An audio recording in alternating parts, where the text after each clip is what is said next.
Hello everyone. Welcome back to another loaded and epic masterclass here at Clean Health. Today's topic that we're going to be discussing has been a hot topic, especially for our students. We're going to be chatting with our own founder and CEO, Daine McDonald, on all things PT business. If you guys have any questions for us, please don't hesitate to drop them in the chat box live, and Daine can potentially, if we have some time at the end, answer them for you. And as always, our master classes are recorded, so if you can't stay for the full duration, we will be uploading this one for you. But without further ado, because we have a lot to cover for today's session, Daine, let's kick it off. Thanks, Maria. And look, it's really good to be here. Just checking that you can see my screen with the presentation. Yeah, everything looks clear and good. Excellent. Once you go full screen, we're set. All right. So look, hi everyone. My name's Daine. Obviously, I'm the founder of Clean Health, and I created this presentation today to really kind of show you guys a step-by-step process to take your fitness business online. Okay. The online space, obviously, a lot of you guys have come through to us from an online learning perspective.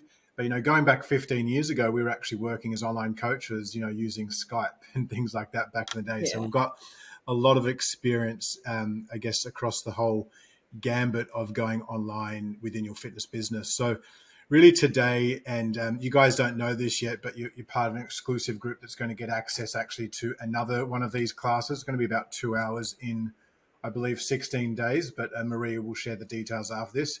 Because I'm going to go through two of the 5 steps today, okay? I decided to do it this way because I really wanted to break them down in detail to give you guys a bit more clarity and I guess tactics, then also tools that you can take and implement into your fitness business straight away, especially if you want to take it online, or you might already be online to enable you to scale what you're currently doing. So, Look, ultimately my mission today is to really help you guys monetize your passion for fitness online. I think, the fitness industry has changed drastically the last few years, and that need and desire, but also the ability to go online has really increased. Right. So, there's a big demand for that right now. Obviously, in doing that, it's going to help you reach a greater number of people as a PT. And then ultimately outside that, I really want to give you guys more clarity and direction within your fitness career. I think that's the biggest kind of limitation for a lot of people in business and in life is just clarity and direction, to be honest, and kind of sifting through all of the junk and the crap out there and getting very clear on what it takes to go from your current state where you currently are to your desired state and whatever that goal is. So today, without much further ado, that's what we're going to get into. But I guess why listen to me? I mean, look, quickly to sum it up for you guys that haven't kind of heard me lecture before or haven't heard of me. I guess this is me 15, 16 years ago, back as a PT, actually a bit longer, some of those photos. I did as a PT over 20,000 PT sessions in the trenches. So, you can see up there, I was training a lot of bikini athletes, Gen Pop athletes, and the like through commercial gyms. These are some of the clients that I had results with. You got Lauren Simpson there in the middle. Getting her on Oxygen Cover Girl was one of her big goals, and plus a few other clients that I worked with back in the day. I also worked with a lot of athletes in powerlifting and weightlifting and boxing and skiing and track cycling to the Olympics and things like that. So had a really blessed kind of career as a PT and strength coach, looking back on it now. I've also built teams, gyms, education businesses, you name it. I've kind of done it within the fitness space. And, ultimately I know how to take your business online because it's been a massive pivot that we've had to undertake as Clean Health the last kind of, even before actually taking all of our courses online. We had an online coaching room at our company HQ just under 2.5 years ago, where we'd have 6 or 7 coaches in there with the microphones, the lapels, facilitating online coaching every week. We had an online coaching business that was doing, over $2 million per annum in revenue. And that was without me doing a single online client. So look, ultimately, guys, I've been there, done that. I know how to take a business online. I guess in summary, look, I've been in the industry for 20 years as a coach and then as a CEO. I've created 7-figure fitness businesses in 7 different verticals, whether it's in supplementation, software, live events, online training, in-person PT, gyms. I've also made a lot of mistakes, right? And those mistakes have really, I guess, been a blessing in disguise because they've given me a lot of knowledge and, information that I feel is really valuable to any of you guys right now. And ultimately, I know exactly what you're going through. Even with the technology issues that we just went through there, right? So I guess what I want to get in today is really kind of step one in taking your business online. And really it's about what I call executing the DM fundamentals. And you can apply this to any business, whether it's online, in person, whether it's, in consulting, nutrition, strength coach, whatever it might be. Applying these principles is going to help you achieve a greater level of business success. So ultimately, going through this stuff now is going to really help you decrease the time it takes to achieve your goal. And we'll come back to that in a second. So an overview, and I put there crawl, walk, run, and sprint. I think, for a lot of people, they just want to go straight into the sprint, right? And by sprint, I'm not necessarily saying that you're not working hard towards your goals. You should be. I think, I'm 20 years in the game and I still bust my ass every day. I guess what I'm referring to, though, is the amount of time it takes to get a return on your time investment, right? So a lot of the time, you might be, doing these big 10, 12, 14-hour days, 5, 6, 7 days a week, and feeling as though you're kind of pushing up against the wall. You're not really getting that return, the financial return, the fulfillment return. And I think it's just, stepping back and understanding that success in any aspect of life, whether it's as a parent, as a coach, as a friend, like sometimes it just requires a bit of effort, right? And a bit of time that goes with that. So I think it really doesn't matter what stage of business you're at. Like a lot of that mindset, it applies. And I guess I have a 7-step process that you can apply right now in your life and business. So if we kind of go from left to right, it's like step 1, define your niche. Step 2, become an SME. Step 3, establish some scalable systems. Step 4, provide free value. Step 5, learn how to sell. Step 6, under promise and over deliver. And step 7 is build a community. So I think if you do these 7 things, which I'll break down now, if you do these 7 things, well, it's going to give you a really strong either platform to take your business online, or if you've already got an online business and you work on some of these things, it's going to allow that business to level up, pretty much instantly. Okay. So the 3 Ps when you're defining your niche, what are they, right? So you're looking at, people, right? So the type of people that you're trying to reach. You're looking at passion. So what are you actually passionate about doing, right? And actually the passion should actually start first. Let me backtrack that. Passion, right? So what are you actually passionate about? Like, are you passionate about nutrition? Are you passionate about SNC? Are you passionate about fat loss? Are you passionate about, comp prep, whatever it might be? People, right? So obviously the people that you want to connect with, how you're going to connect with them. And then ultimately the profits, right? Because it's all well and good to, and sometimes I think PTs are like, oh, I don't want to feel bad, like, earning money or like, firstly, that's just bullshit. Like that's, some inherent shame or guilt that's been passed on to you to begin with. But I liken it like this. If you actually want to make an impact on the world, you actually need to make money. And so let me repeat that. If you don't have a big enough business and a big enough reach, which obviously requires revenue to do that, you're not going to actually be able to get out there and connect with as many people out there around the world. Right. And so if I look at the impact that Clean Health makes now, 15 years in the game, having done, all of this, had all these commercial wins. Like when I started as a PT, my impact environment was literally the members of that gym.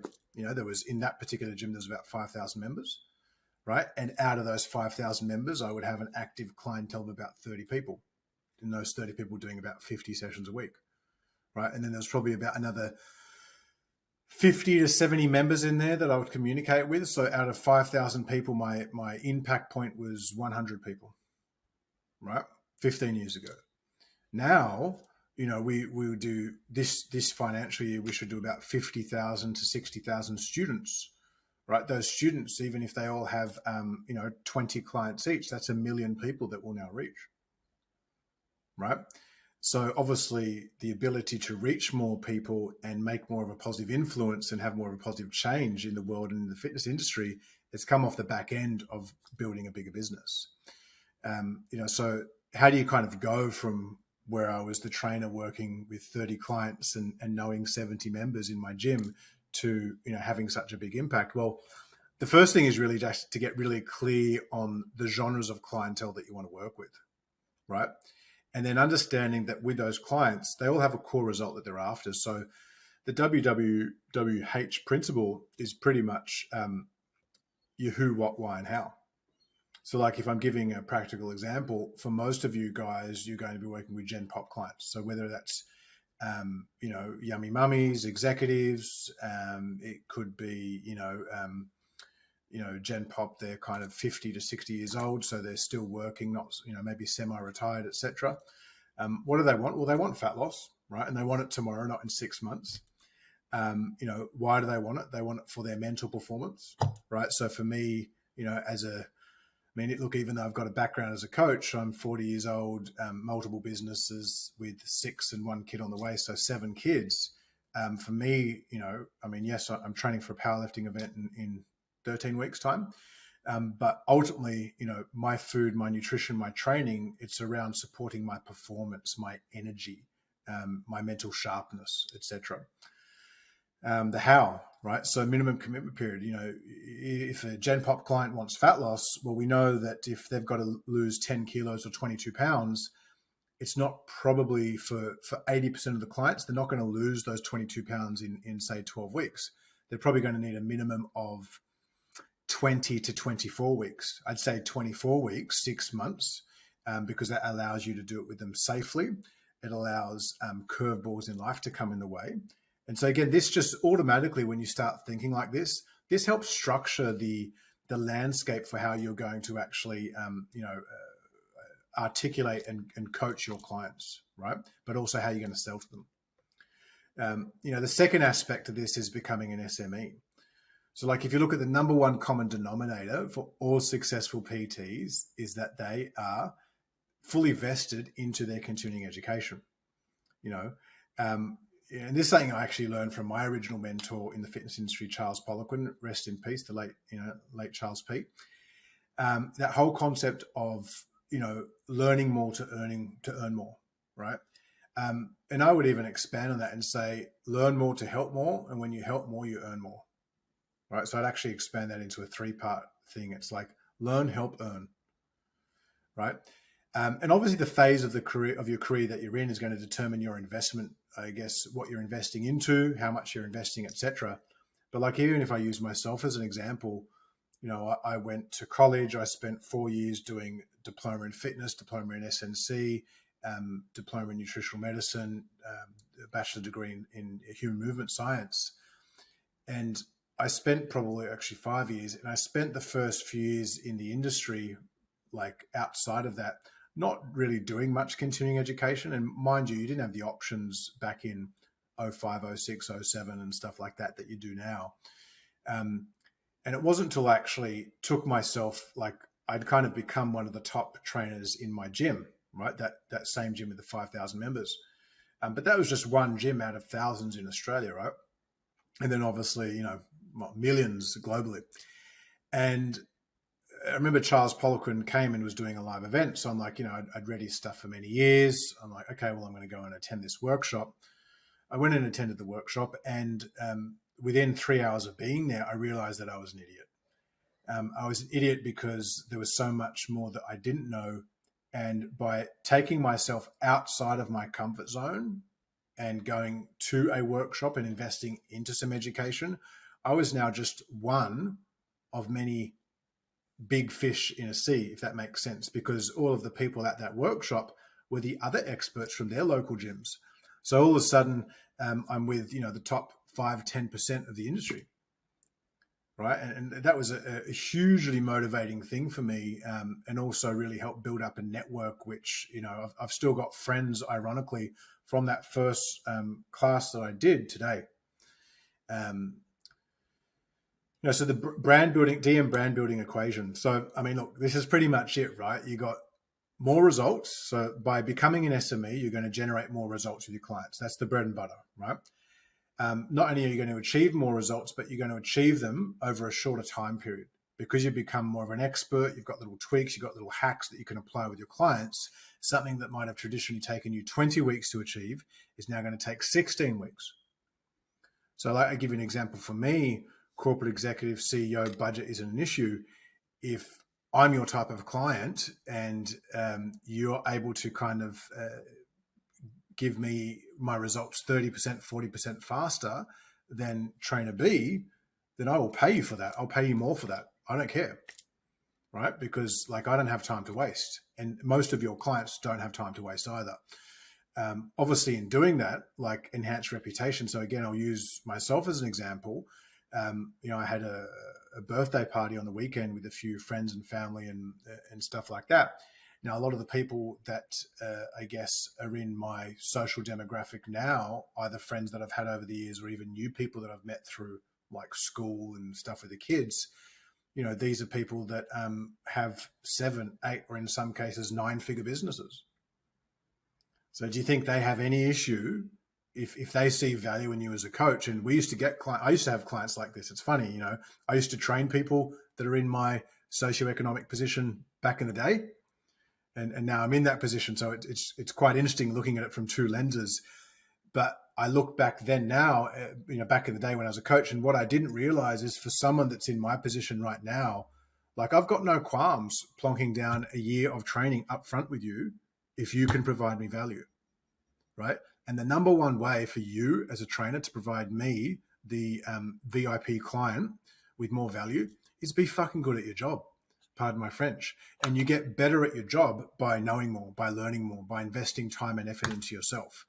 I still do it today. I went and invested, I did a day recently with a mentor of mine. She's like, I guess a Tony Robbins style personal development kind of expert here in Australia. I spent a day with her, and it was, very expensive. Let's just say that. But I mean, it was one of the best returns on, cash investment I've ever made in my life because I took so much away from it. So the enhanced reputation is obviously also ultimately going to equal more organic leads, right? So it's pretty simple. Like, you don't need to, be an advanced mathematics or calculus or stuff like that. It's more results, decreases the time period. It's going to increase your reputation and lead to more organic leads, which is, it's learning how to fast track this. For most of you guys, I mean, that's why our fat loss transformation secrets course and then our PPT and PNC certifications, they're all really built and based around how to take someone that is out of shape physically, out of shape mentally, and then just not probably feeling as fulfilled or as though they're reaching their potential in life. And then in 12, 16, or 24 weeks, completely transforming them. And doing it in a way that is safe as well, and where they actually keep that transformation and maintain it ongoing. So like if you're looking at, it's like, okay, great. How do I invest? How do I invest my time and money? Well, if I look at it years 1 to 5, 75% of your investment per se should be based around building your skill set as a coach. So getting better at nutrition, getting better at coaching technique, getting better at assessing clients, getting better at program design. And it should all relate back to your niche. So it's like, if your niche is, if you're a strength coach and your niche is training athletes, like you're probably better off going in and learning from people like Sebastian Oreb or Dr. Shallow or Preston Green, things like that are working more in the athletic performance realm rather than doing something like on Gen Pop fat loss, right? So like 75% on skill set, and then about 25% on personal growth and business growth. And I kind of link those together because I've become better at business as I've become more evolved as a person, right? So working on myself as an individual has allowed me to get better at business. So it's something that I wish that I would have started sooner in my 20s. But again, the internet and all this type of stuff, courses, online courses, workshops weren't as prevalent then. They are now. You have no excuse. So years 1 to 5, it's about becoming the best SME while supporting and building your personal and business growth. Years 6 to 10, it's 50-50. And then obviously like year 10 onwards, like if you've been in the industry for 10 years and you've averaged about 30, let's just say 35 sessions a week, right? So 35 sessions a week across a month is 140. So let's just say across a year, it's about 1,400. So after 10 years, you've done over 10, let's just say 12 to 14,000 PT sessions. That's a lot of PT sessions. That puts you in the top probably 5% globally, right?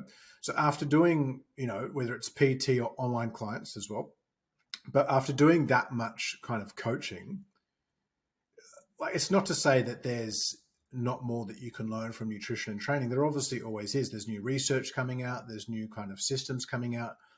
But like it's like that law of diminishing returns, right? Like you could keep investing 75% into becoming a subject matter expert. But like I know a lot of people that have got doctorates and are highly skilled nutritionists and trainers that earn a lot less and reach a lot less people because they don't have the EQ, right? The emotional intelligence. They don't have the business acumen to go out there and actually reach a larger audience. I always like to say with myself, I was one of the best coaches out there.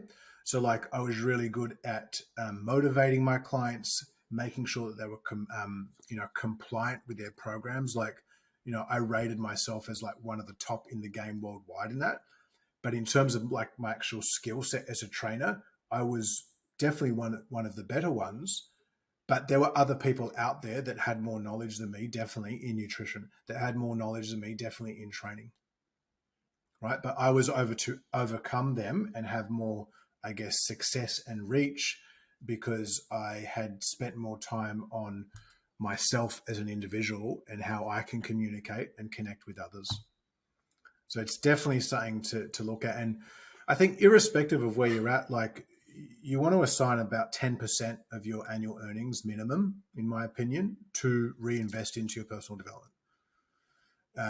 So again, some of you guys might be on 6 figures already. Some of you guys might be building your businesses, whatever that is. Like set yourself a benchmark, 10% of my annual revenue I'm going to put towards my business, put towards investing into myself from an SME standpoint. Step 3, establish scalable systems. So there's 2 core types of systems that you're going to require as an online coach or in any aspect of a PT business. And there's basically 10 different subcategories in total you need to look at. So I have a principle called my 4S principle. So it's like setup, system, sales, and scale. So the setup is referring to kind of the legal infrastructure. So are you operating as a sole trader, a company, a discretionary trust, a unit trust? Again, that is going to depend on, is it just going to be you? Are you going to have staff working for you, etc.? Like if you're operating, if you guys right now are working with an employed business model, this section might not be as relevant for you. If you're working where you're as a contractor or you've got your own business, like generally speaking, set up an LLC or in Australia a proprietary limited or Singapore, or the UK to PTE. Set up a company. Now, people think a company is like, some shiny big building with like, flashy lights and that's a company. No, that's just a building that a bigger company has taken on. Like a company is literally, it's just a piece of paperwork, right? And depending on where you're at in the world, it can cost anywhere between a couple $100 to $1,000. But the reason why I'd recommend that, it gives you a bit more risk mitigation and I guess litigation risk. It diminishes on that because there's separation between you and the consumer, i.e. the company. If you're a sole trader, it's literally just you and the consumer. So if something happens with that client, like you give them wrong advice, they trip and hurt themselves or whatever, they can sue you.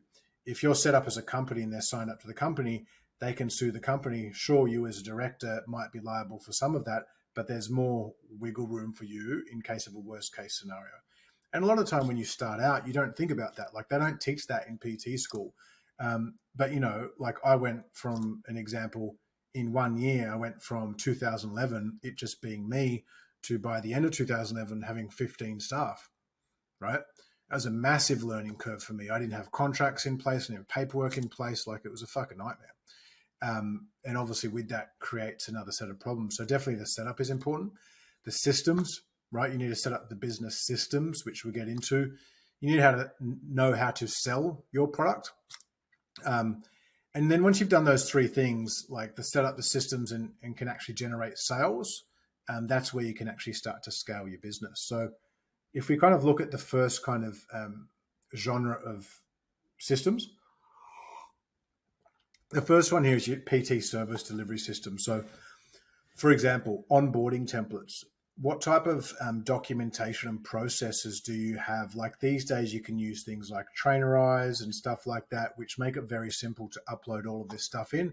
Or if you don't want to invest into an app, you can use Google Sheets, you can use Dropbox, you can use SharePoint. There's lots of different things that you can do. So the onboarding templates is important.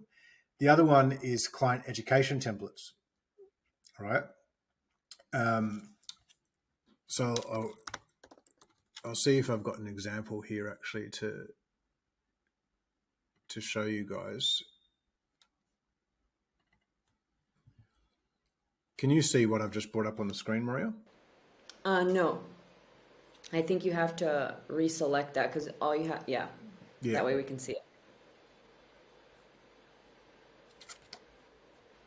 So what I just brought up, guys, was this is a client guidebook that both our online clients and our coaching clients in person used to get. So it's like, it kind of goes into nutrition, food, cooking, stuff like that.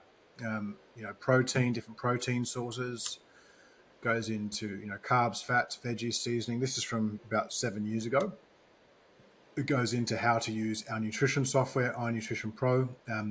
This software actually we originally created in our gyms just for our trainers, having 40, 50 trainers kind of trying to standardize the product, showing them how to use that. It shows them how to interpret their training program, columns, sets, reps, tempo, straight sets, supersets, so giving them a bit of information around that.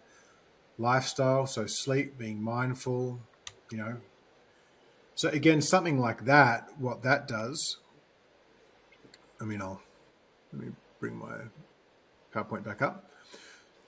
So what that does is that fields off a lot of those time wasting questions that you get, right? Like, so especially if you're online, and you've got 30, 40, 50 clients that are working with you, having stuff like that, the client education templates, and, there's a few other ones I can show, like, with facts and stuff like that, that really just mitigates the administration time in between appointments or check-ins. All right. Likewise, with nutrition templates, I just gave you an example of iNutrition Pro, and then even programming templates. So, if I might actually show you something else here. So stop sharing, and then I'll share back in. So this is an example of the different training systems that we have templates for. Like, we teach this in our performance PT certification, and you can see it's broken down in between beginner, intermediate, and advanced. But we've basically got program templates for every single one of these methods. And then obviously we've had it created for our trainers and in the online space where, like with the iNutrition Pro software, trainers can basically, spend 5 minutes to create a program because it's all templated. So like, these things take time. And then even things like compliance templates. So, these are like biofeedback documents and stuff like that. Like, having all of this set up from a skill set standpoint is super critical for you to grow your business. And in terms of like the business systems, you've got like stuff around social, lead management, general admin, your client terms, financial related, client experience. These days, even with things like MailChimp, you can get, quite cheap for, I think anywhere from like $30 to $50 a month. But what that can do is, like, when you get a new client in, you can have created a 12, 24 week communication sequence so that when they sign up with you, you input their details into a workflow. And that workflow will, every week of the program, provided you've created the content, it might provide them with a training video, some dietary advice. So this is all stuff that is obviously just going to optimize the experience for your clients, especially when they're online. When it's in person, it's a lot easier to manage because you're dealing with the person face to face. But when they're online, it's obviously you need to have touch points with them outside of when you're following up with them. And it also depends on the type of online business that you're doing, which I'm going to get into today as well. So step 4, provide free value. Well, give before you ask. Why? Like, the reality is we're in an era now where there is 50,000 different options for clients to go with when it comes to online coaching. Right. And if you look at the ones that are successful, if you look at the ones that actually are generating leads and growing 6 and 7 figures, and in even some cases 8-figure businesses in the online space, it's they put out a lot of free information. And this is something, again, applies to any type of fitness business. There's 10 core mediums to choose from, and it always should relate back to your niche. So, like, if we're looking at, where you're getting these leads from, it can be from website, Instagram, TikTok, YouTube, Facebook, you name it. Outreach, could just be from you cold DMing people. I mean, I do, not that I'm recommending that, because far out, that's annoying. It's pretty funny. I reckon every week I get hit up by some, new online fitness business coach who, wants to help me take my business online. LOL. Referrals, obviously, as you build up your reputation, you can get a lot of organic referrals just from behind the scenes, right? So my advice is pick 2 or 3 of these that you really just go all in on, because, and on that point, actually, the ones that you're going to go all in on are going to be based off the demographic of your niche, right? Like, so if you're dealing with corporate executives, going all in on TikTok is probably not going to generate you much business. Because, I'm a corporate executive. I don't use TikTok. I do use and engage with it because I need to, because it's part of my business. But I can tell you right now, any non-fitness industry friends of mine that are in 35 to 50 years old, they've never even looked at TikTok in their life, right? But again, then if your niche is 25-year-old women that are overcoming eating disorders and wanting to maintain a healthy lifestyle, then TikTok is probably going to be for you. Corporate executives, you're probably going to be looking at Facebook and LinkedIn. If I'm honest, like with me, where I spend most of my time on a personal level on social is on LinkedIn, Facebook, and Instagram, because my and YouTube I use every day, actually, at the end of every day, just to watch something for 30 minutes. But majority of my personal connections and my business connections, in my case, are on those mediums: LinkedIn, Facebook, Instagram, and YouTube to a certain extent. So pick 2 or 3 that are related to your demographic. Okay, even if you don't like that, ultimately you got to come back to the 3 Ps: passion, people, and profits. If you're passionate about a certain niche that attracts a certain type of person, that person is generally going to be housed within one of those 10 core verticals, right? So it is what it is. Step 5, learn how to sell. Look, if you can't sell yourself as a trainer, you probably won't have a long-term career. And, don't worry. When I started, I was pretty good at sales, actually, if I'm honest, because I'd had a bit of training and experience of that just growing up. But I'm a million times better today than I was then.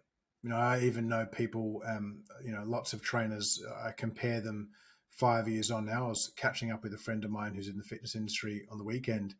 And he's actually gone from, working in commercial gyms to, he worked at cleanhealth, and then he, when COVID came and we shut down our head office, he went and started up his own gym, which I helped him with. And he also has quite a big online business. And we were just talking about sales, and he was telling me his closure rate now is 4 out of every 5 customers. I'm like, well, it's a lot better than back in the day when it was 2 out of 5. He's like, yeah, but it was just time, right? So it takes time.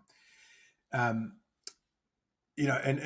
the quicker you can get better at sales, even if you're an employee working in a business, the more you can reconvert customers, the more value you bring to the business, the more,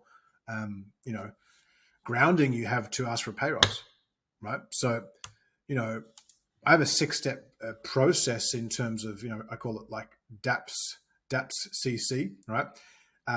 Step one, it's like the discovery, right? Step two is assessment. So if we're looking at step one, that's literally, how did you hear about me? What is your core goal? Like, do you have a family? Like, that's just general chit chat, right? So imagine you were meeting someone at a bar, at a festival. It's literally just, hey, my name is, nice to meet you, initial discovery. And during that discovery process, generally, if we use the festival or the bar analogy, you'll determine whether or not you actually want to start, wanting to get that person's phone number, right? So because initially it's like, okay, you might be attracted based off the look. And again, a client is going to be attracted with you. Generally speaking, 90% of the time, let's not sugarcoat it. Let's not pretend it's something noble. They're going to be attracted to you. Why? Because of how you look, right? Looks first, knowledge second. That's the name of the game. We're in there is a bit of vanity in the fitness industry. It is part of it. However, if you're on this call right now, no doubt you've probably got some brains to go with the brawn. I did. I had the looks back in the day, but I also had the brawn. So people would come to me based off me looking a certain way. But when I actually started communicating and speaking with them, they realized, oh, maybe I actually do want to get this guy's phone number, right? So that's the discovery process. Once you've figured out whether or not you actually want to get their phone number, you go into the assessment, right? So the assessment is actually conducting a needs analysis, and it's really kind of getting to the crux, defining the why. Like, why are they here, right? And then from that, you can actually label the problem, right? Because every client, every person has to a certain extent, a problem or a limitation with their health and fitness. I don't care how fit and healthy you are. Like, you could be super fit and healthy and walk around at 5% body fat all year round.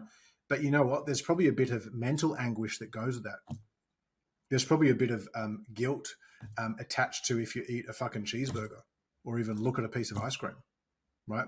How could there not? Like, if you look like that all year round, these are foods that you don't touch, right? So again, I'm not saying there's nothing wrong, there's nothing wrong with that, but it's like anything that is too extreme ultimately leads to some sort of problem, right? So really, step 3, it's about you helping them realize and identifying and labeling what that problem is.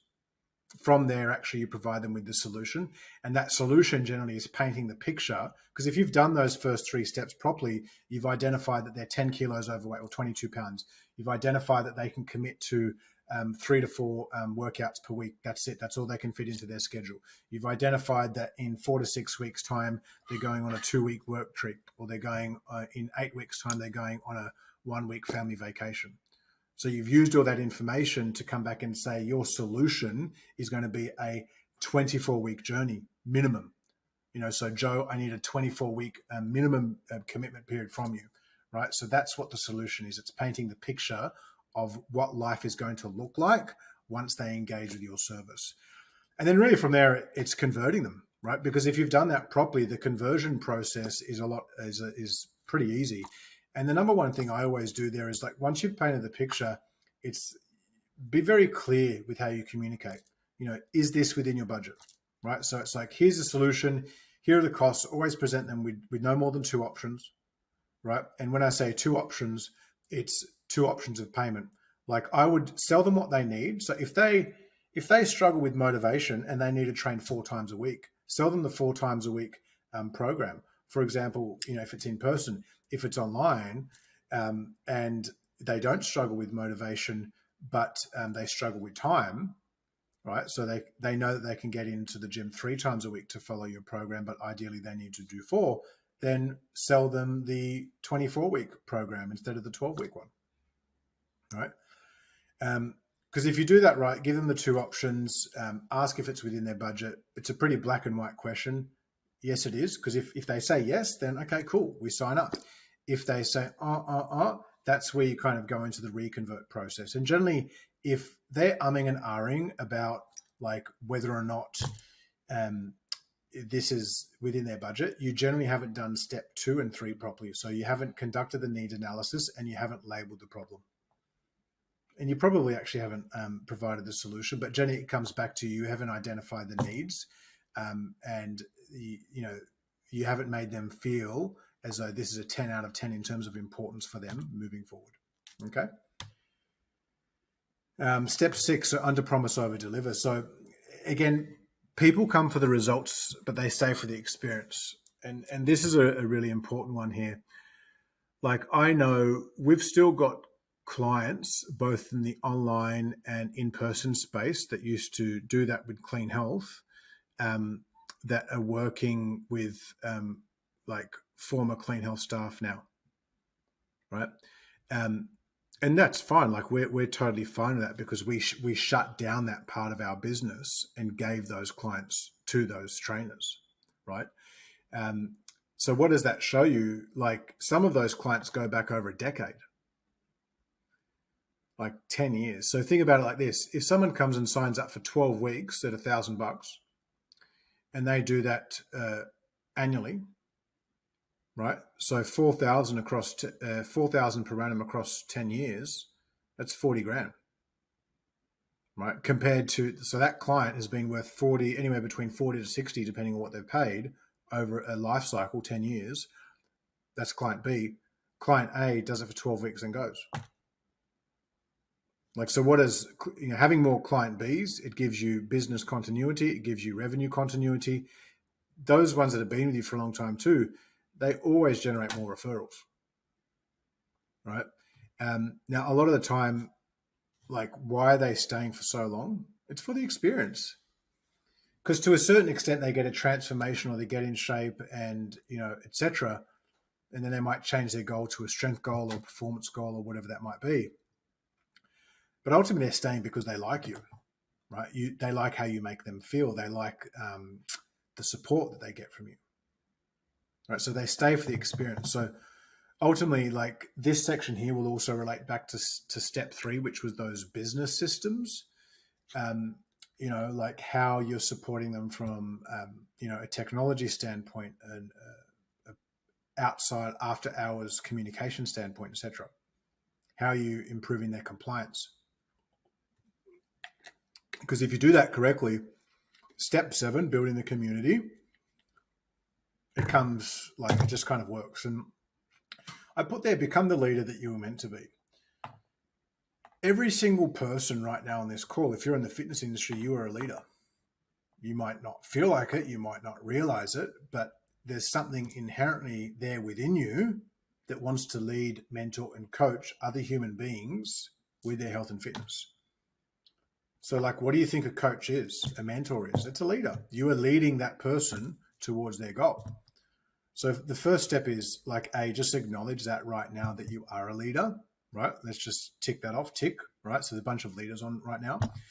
But then the second aspect of that is that if you want to build the community, the ecosystem, you need to put yourself out there, right? Like, there's no sugarcoating it. In today's fitness industry, like, you cannot be shy. You just can't. Because, correction, you can to a certain extent. You might have a more traditional business and are going online, you've built up brand credibility and trust. But, like, if you're in the first few years of your career right now, you need to put yourself out there. Now, why? It's going to improve organic traffic. It's going to improve word of mouth, referrals, affiliates, etc. Even you see, like us, we do it with the student community. Like, I did it with our student community this year. We hadn't used it for years. And then in February, I'm like, I was looking at a few things, like, how can we optimize our reach? How can we re-engage with our community? I'm like, well, we're not doing the live events anymore, which actually, side note, we are going to be releasing some news on that. We are actually going to start doing live events from the back end of this year in Sydney, the Gold Coast, Miami, Hong Kong, Shanghai over the next 12 months. So stay tuned for that. But, like, in the online space, Facebook groups are a great place to start, because, again, you might not be using Facebook right now because you're under the age of 30 years old, but your clients are, right? Like, use our community as an example. We had under 1,000 members on that at the beginning of the year. We've got, like, I think 6,000 now, and we haven't really been pushing it, I'd say, the last 4 to 6 weeks. But, like, every day now, there's dozens of comments, posts that aren't even started by Clean Health. Like, when I first started engaging in the group in February, it was like literally myself and one other staff member that were communicating in there every day just to kind of stoke the fire. Now it just stokes itself. So same thing like in the online space, Facebook communities are a really great place to start. Um, and I've had quite a few private consulting clients of mine that have been using groups in this format too, like as a great way of just generating organic leads, right? So definitely step 7, build the community. Conclusion. So obviously, look, these principles are applicable to any fitness vertical. So whether it's online coaching, whether it is nutrition coaching, strength coaching, PTing, whatever, those 7 steps will do you well in any of them. They're also going to apply to any level of your business growth. So, some of you guys on this call right now might already have a 7-figure business. Some of you guys might have a 6-figure business. Some of you guys might have no online business and you're just trying to figure out how to get the ball started. But these principles will apply at any stage. And, KISS principle, keep it simple, stupid, right? So use this as a framework that you refer back to. I like to kind of look back at this like once a quarter and like think, okay, like out of these 7 things, like what are we doing well as a business? What are we not doing well? And then make changes off the back end. All right. So that's step 1. Maria, any commentary from your end before we go into step 2? I mean, just even from like a true honest testimonial from myself, working with Clean Health, but also I'm a PT in the trenches right now too, and I've applied a lot of these principles because Daine is a mentor of mine as well, and it's just, especially being at the beginning, it can seem kind of overwhelming seeing a lot of coaches who are, running those 6, 7, 8, making a lot of money being a PT, and when you're, if you're passionate about being a PT, you have to just stick through swimming through the mud, working those tedious hours and keep on driving forward, following through And, with and that don't passion. don't compare yourself to others. I know it can be hard Yeah. inherently as a human being not to do that. But when you compare yourself to someone in that context, you're generally Yeah. looking at it from a place of lack. So when you look at things Yeah. from a place of lack, that automatically is like pushing yourself down and putting someone Yep. above, which creates Yeah. separation, right? And from that you get envy, jealousy, Exactly. depression, anxiety, stuff like that, which is ultimately Yep. just going to affect your mission. So look at it like this: you're both human beings that they've Exactly. just they've just mastered a different skill set or done Yep. something slightly different than you right now. That's cool, great stuff. Like, be your own competitor. Compare Exactly. yourself to yourself if you're going to compare to anyone, and use yourself as a benchmark. Yeah, master the fundamentals and focus on your niche and the people that are around your circle, because at the end of the day there are more people that need help than there are of us PTs that are there to help. So it is not an oversaturated market. There is the place for you to be the best coach that you could be. Definitely, definitely. All right. Well, step 2: understand the online PT continuum. So, the online PT space is a lot of different ways you can go, and I've been very fortunate that I've experienced all of them. Right. So, I want to kind of go through the different stages of taking your business online. I want you guys to understand the pros and cons of each level of scale. And then I want you to understand which model is best for you. And I think this is like when I was putting this together um, over the weekend, I was like, this is really, I wish I had this, what I'm going to go through now, when I was going online back in the day, because hopefully you'll have a look at the different stages here, which is 5 different stages of online coaching. And from that really start to identify like what is for you, your goals, etc. Right. So if we go from left to right, I started as a virtual coaching brand solo. It was me, those younger photos of me doing back in the day some stuff via Skype and then sending my programs via email because there was no like Trainerize or things like that back in the day. So it was just me, right? And then over time, I built it up so that I had a virtual coaching team. So so that was about 2006. I started doing some online coaching, and then 6 years later, it took me 6 years. I had two of our trainers doing online clients. And then I was still doing a few, but they were doing the bulk majority. They were doing about 50 each, about 100 between them. And that's when I built out the virtual coaching team. So I had, like 30 trainers working for me at that point, and 2 of them were doing online coaching. And then over time, we built that out. In 2018, so by the time we came to 2018, we had a bunch of coaches doing online coaching. We had hundreds of online clients, paying thousands of dollars each, for their program. And then we had, I was like, okay, well, how can I automate this? And so that's when the concept of ebooks was kind of wasn't new, but had been in vogue. So I sat down with one of our senior coaches and our head coach at the time, Mark Carroll. I'm like, let's use your brand and name and create an ebook based around that and brand it and then sell it. And so we sat back, him and I, we worked on that, created the framework, the copy, digitized it, and then basically we launched that in December of 2018. In the first week, that sold like 3,000 or 4,000 units. Right, we did a $250,000 in revenue in 1 week, just on an ebook, and I was like, holy shit, like there's a lot of room to grow and scope here. So, but again, the prerequisite for going to ebooks, which I'll get into, is brand power and credibility, right? So Clean Health had brand power and credibility. And then even Mark at the time, Mark only had 10, 20,000 followers. So he didn't have the big following that he has now, which is 10, 20x that. But that following was enough with our branding and our database to really kind of launch that business and that profile, the Mark Carroll brand, which worked really well. The fourth stage is then the apps. So you've got, businesses, a lot of influencers out there these days, Lauren Simpson, she's another former client that have got their apps and stuff like that.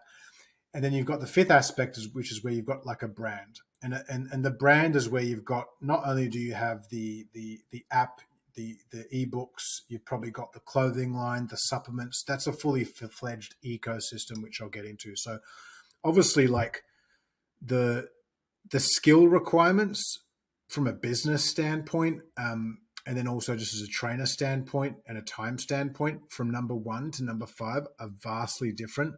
Not everyone makes it to number 5. Let's be honest, they don't. But I don't think it's unrealistic for a lot of you guys to, over time, go from 1 to 3 at least. Some of you, like to put it in perspective, we'd have let's just say 50 students would attend a workshop of ours, like when we were still running in-person workshops.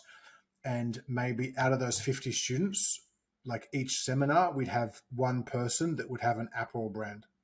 So it was like 1 in 50, 1 in 100. And again, these were already high-end students, right? So again, it's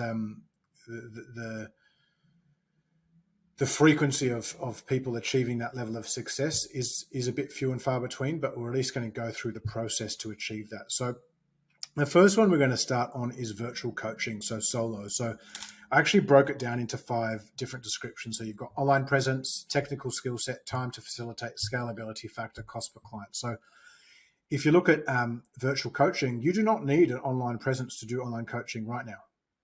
Like you can start this today with active clients. You don't need an online presence. I mean, obviously that's going to help. But let's just say you could already be an in-person PT with 30 clients. Pick your 10 more experienced clients that technically wouldn't need to train with you now. See if they convert online. There you go. That's a quick way to start. I have a client right now in Ireland who had a gym and actually got burnt down. He had a gym, with hundreds of clients in it. And to relaunch the gym and do all that, it's going to be a 6-month process, a lot of money, insurance. And so he's actually decided to, after having a gym for 12 years, actually not reopen it and go all in online. And so one of the processes that I did with him was, okay, out of these clients right now, how many of them, what percentage have been with you for a while and actually don't need to train with you in person? He's like, about 25%. I'm like, cool. Let's create up an online offer for them, which is going to be slightly cheaper than their in-person stuff, that can convert 25% of your existing business into online. So now 1 day a week, you don't go into the gym. 1 day a week, you stay at home and just do online clients. I mean, he's got kids and stuff like that.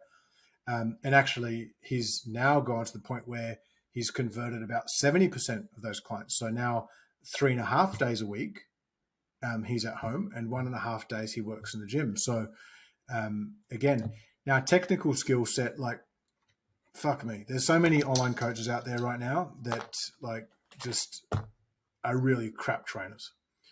So again, technically speaking, you don't need like, you can just have a great set of abs, or kind of have spent a bit of money at the plastic surgeon and generate a lot of business with your online profile, right? Like, we know that's the state of the fitness industry. However, I'm a purist. I believe that you should have at least a moderate. You should be, like I used to tell people, spend the first 2-3 years of your career, 3 years minimum, being an in-person coach. Once you've developed coaching skills, technique, how to communicate with clients, then look at going online. All right. Online coaching is generally like an experienced coach is going to have more templates, right? So like those PT template systems that we spoke about, if you've been training clients for a few years, you're going to have templates. If you're just starting out, you don't have anything. And you definitely don't have the coaching EQ. So again, I'm not saying this is a blanket rule, but if I was hiring someone to be an online coach in Clean Health, not that we do that anymore, but if I was, if I wouldn't care if they had 100,000 followers. If they didn't have experience training clients in a gym, I wouldn't hire them. Time to facilitate. So what I'm talking about here is the amount of time it takes to service a client online. So the Clean Health model that we had was, we would spend, like, our trainers would spend 3 to 4 hours across 12 weeks, which worked out at about 20 to 30 minutes per week, right? And that was the way that we had structured the program, which I'll actually talk about in step 3 or 4. I'll show you the kind of structure that we used to use. So that's in 2.5 weeks' time. But again, like this comes back to how you're selling your solution, right? So how you sell your solution will impact the amount of time you spend per client. Obviously, the whole point of being online is you want a different lifestyle. B, you still want to achieve the same outcome, but C, you want to achieve that same outcome with less time spent from your end, right? Scalability factor, like if you were spending 20, 30 minutes per week per client, like you could probably scale it up to 60 to 80 active clients if it was just like coaching. Average in this model is 30 to 50 clients. Cost per client can range. It depends on points 2 and 3. So, it depends on points 1 and 2, not 2 and 3. That's a typo. So obviously, if you are I'll give you an example. Like if you got a social media profile and you're actually not an idiot, you can charge more. Like that's the name of the game. If you don't have a social media profile, even if you're not an idiot, you probably don't have the brand power to charge more than the other person.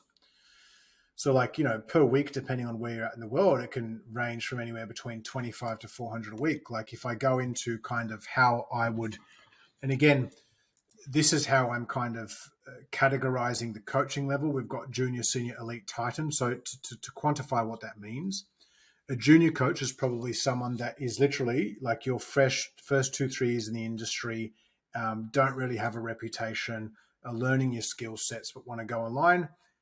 Like you're probably, $50 per week, like, or $600 over 12 weeks is probably going to be the ceiling, right? A senior coach is someone that's 3 years plus, probably years 3 to 8, right? 3 to 8 or 3 to 10, got a reputation, got a track record for results. If they're charging $75 a week or $50, they could charge 600 over 12 weeks, or 1,000 over 12 weeks for their service, maybe a bit more. Again, like these are like averages. There are anomalies to this. Elite, elite's kind of the example I gave before. 10 years in the game, they've got 10,000 plus PT sessions under their belt, meaning that they've probably got a portfolio of 20, 30, 40, 50 documented transformations. By that time, you've probably got a website, probably got 5,000 plus on your social. Like you can do more in that space. Like one of my the guy that I was just talking about before, the ex Clean Health staff, he only has about 6,000 trainers. 6,000 followers on his Instagram, but he does about 3-4 grand a week in online. And again, the great thing about online is like you could live in India where from a socioeconomic standpoint, you probably can't charge premium rates for in-person training. But online, you can get customers from the States, you can get customers from Hong Kong, you can get customers from Australia. So your average cost per sale in the online space is not determined based off geography. It's just based off your brand and your skill set, right? But that person I'm speaking about, he earns over 200 grand per annum just in online, and he's got his gym, right? And then the titans of the industry. Here we're talking about the Lane Nortons, right? We're talking about the Lanes, the Brett Contreras, with Sebastian Orebs. We're talking about people that obviously they match massive profiles, 15 years plus in the game, 10 years plus in the game, hundreds of results. Like they don't need to coach you, if that makes sense, right? So they don't need to coach clients. So if they do, they're generally going to charge a premium for it. So again, if you're in a junior right now, right, or if you're in a junior to go to Titan, that's 15 years. Like, well, maybe not 15 years, 10 to 15 years. Maybe you can fast track it, right? To go from senior to elite depends on where you're at in the senior spectrum, but it's going to be a few years, right? So again, these are benchmarks to look at, and I've done this to kind of give you an understanding of probably, and when you self-reflect on this, like self-reflect and look at where you fit in this scheme and do it from a place of non-ego. It's not saying you're fucking not going to be a Titan one day or you're not elite. Like you're still a good fucking human being. But if you've only been in the industry for 3 years and you've got 2,000 followers and like one transformation, like you're going to find it very difficult to go out there and charge elite rates. And if you do, the other thing actually I didn't mention, if you're charging those premium rates, you best to be sure that the type of clients that you're dealing with are fucking demanding. And not only that, if they expose you to be, I guess, not as good as advertised, you're going to hear about it. Your social profile is going to hear about it. Google reviews are going to hear about it. You're going to get a refund request, all that type of stuff. So just self-reflect, look at where you're at, do it from a place of non-ego, and set yourself some goals. Now, the virtual coaching team, right? So again, to progress from individual to team, you need leads, like straight up. Like when I started as Mr. Solo Online PT, like I didn't have a waiting list. I wasn't getting 20, 30 leads a week, right? By the time I had a team of 2, we were getting online PTs every week, online leads every week. And we had a brand presence. People were coming to Clean Health as a brand to get online coaching. And that allowed me to delegate to team members. So generally speaking, as a trainer, your skill set is at an elite or Titan level to have gone into a team online coaching business, right? Technical skill set quite high now. So again, online presence and technical skill set, they've gone from being like low and moderate here to like high, right? So again, because if you've got team members representing your brand and your skills, they need templates and programs and systems to be able to facilitate. Like for example, all of Lane Norton's trainers that do his online coaching, I think there's about 8 of them. They do all the Clean Health courses, right? So they do his ones, they do our PNC, our PBT, they do all of them. Why? So that they've got a grassroots framework of technical skills, so that Lane knows that outside of like providing, a weekly mentoring session and brain picking with them, they've actually got the academic skills and the systems to facilitate the business for him, right? Time to facilitate. So it's, it's no different. Like obviously, if your systems are less evolved, you can spend more time here, especially as you set up. Scalability, ability to create an online gym. I use Lane as an example. Like Lane's created an online gym in essence, right? So his brand gets the leads. His staff have the technical skills and the systems in place. So from an education standpoint, from a template standpoint, he basically did what we used to do. Cost per client. So you can actually charge the same rate, right? But the difference is now that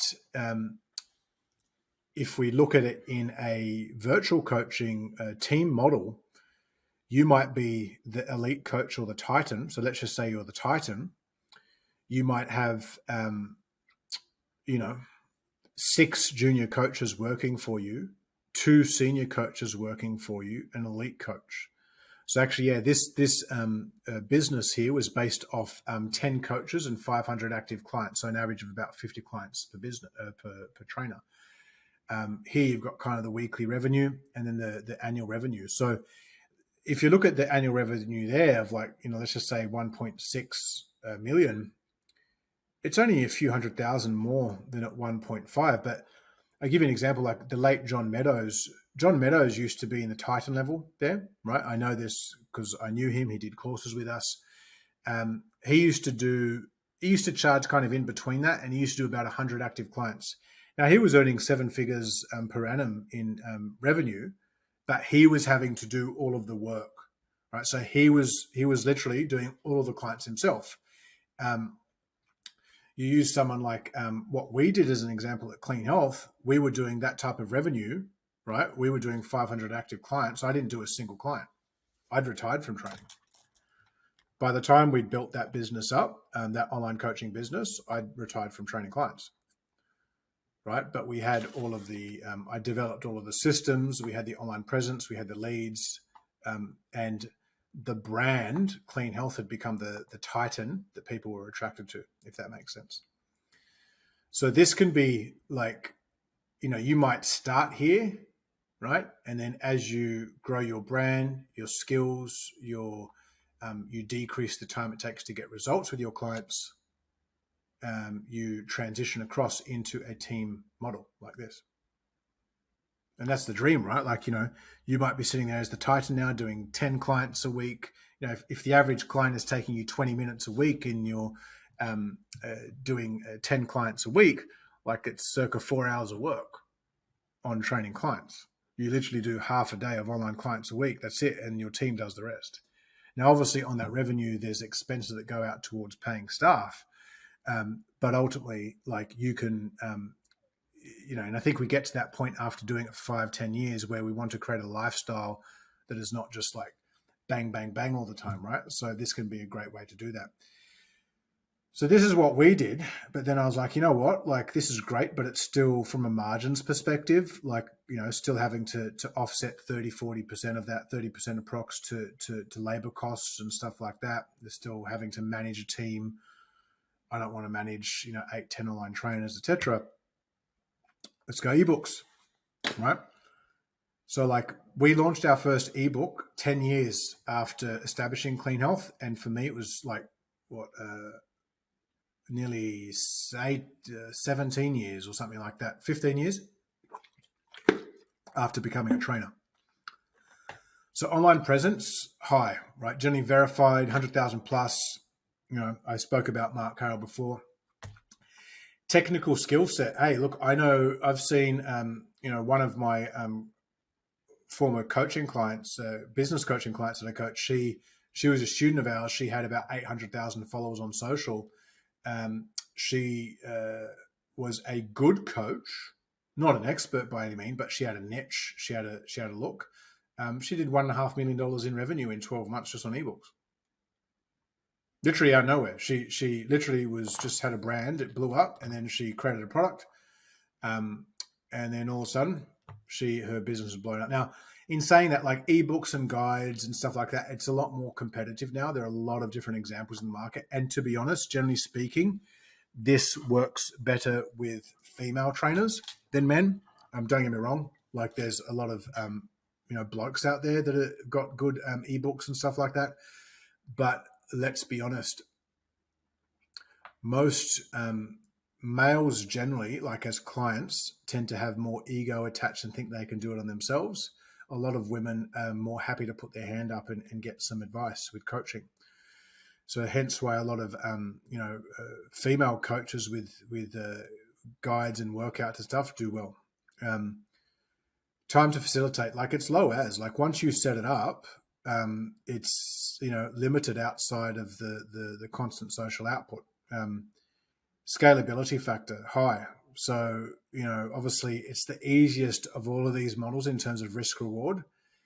And obviously the cost per client, like if you're selling a guide anywhere between $27 to $77, it can serve as a great funnel into your product ecosystem long term if done correctly. So what I've done here is, again, like based off what we've done, categorized it into rookie, all-star, and MVP. So again, a rookie would be, not a big following, new to this, doesn't have the brand reputation. Like you're probably going to sell it at 27. If you aimed at selling 50 a week, 1350, like they're your numbers. Like an MVP is a generally like someone that's got a verified profile. They've got a ton of engagement on their social. They've got a big email list, whatever that might be. Like, because it's not like we did. Again, we had years where we were doing over $2 million in revenue in ebooks, just on ebooks. But again, 12 years in the game, a lot of marketing, paid ads, etc. But like this gives you an example of the type of scale that you can get into in this side of things. Again, it's not easy. Like, don't expect us to create an ebook tomorrow and then all of a sudden start doing these numbers. But this gives you a bit of a framework and reference point. If I look at like most people that do ebooks, like they're going to fall between the rookie to maybe all-star level, probably rookie. It's again, 1% are in the MVP level. But again, you look at common denominators between the 1%. The 1% generally have had time in the game, track record of results, big social profiles. So again, if you don't have time in the game, limited track record of results, and don't have a big social profile, don't expect to become an MVP. You're probably going to start as a rookie, right? And then over time progress to an all-star. And then, maybe one day you'll be the MVP. So model 4 is the app overview. So again, online presence massive here. Need to be an all-star or MVP, and generally female here. Lauren Simpson, Fit Girl Mel, etc. You don't necessarily need to be an expert, but examples, like obviously this is more ideal. Like if I look at Lauren and Fit Girl Mel, they've done our courses, mentored with us, worked as clients of ours, etc. You can kind of see that through their programs today, right? And they've got big profiles, they actually get results. Time to facilitate. Look, like once you start throwing in the app, and it depends on like the tiers, which I'll get into, but like if you look at, apps like Kayla Istein's or Rachel Dillon, stuff like that, these are businesses now with 10, 20, 30, 40, 50 staff, right? Huge potential. But as it scales, it requires a very different skill set. Cost per client is low because it's generally a monthly subscription model. So like if you look at a app earning potential, I've actually categorized this into 3 categories now. So again, if you're not an all-star or above, like just forget this for now. Like just focus on, the first few stages of online. All-star, MVP, and industry GOAT, right? Now, I use the industry GOAT term. Again, you're looking at like kind of big brands and profiles, like Lauren Simpson profiles, Rachel Dillon profiles, Kayla Istone profiles, Lane Norton profiles. These are people that have, massive profiles that actually have the ability to attract this volume of customer, right? So like, you can see that even if you've got an average cost per unit of $15 a month, just how drastically that can differ based off the amount of active subscribers. Like again, I know like personally, I know like quite a few people like globally that have done all-star and MVP level. There's very few at the industry GOAT level, like Kayla Risteins, Rachel Dillon. They're two examples that are kind of in that stratosphere now. But again, you look at those two women there, they've been in the game for a decade plus, look the part, massive social media profiles, etc. And obviously, the final stage is where you're kind of going from being an individual, like a Kayla Risteins, into creating like a sweat app or something like that, where you're becoming a brand. Like Rachel Dillon's at that level right now too. Lauren Simpson is. Um, you know, this is where you've got apparel, you got supplements, you got equipment, you got this, you got that, right? Because people are coming to you now. It might be under your personal name, it might be under like a Clean Health brand or whatever, but people are coming to you as a brand, and it really doesn't matter now at this point what you what you sell. You could now create your own supplement line. You can create your own apparel line. People have trust with your brand; they're going to buy that too, right? And this is where it starts to get really interesting and can start to really kind of scale. Because if you're looking at the brand earning potential now, they're obviously selling the higher price point of guides. They've got the apps, they've got the apparel, they've got the supplements, but like just giving you guys a snapshot here, like that's where you can start to really make, big numbers. And again, this is very few and far between. But I've been privy in my position and knowing lots of people in the industry to kind of see what kind of some of the figures and the earnings are in this space. Obviously, there are exceptions to this rule. Like even Sweat was doing a lot more than this. But if you're looking at it just kind of an individual over a 10, 15 year life cycle and where you can work to, that's kind of it. So I guess, look, ultimately your social presence, and this is a really important one, your social presence will influence the speed and scale.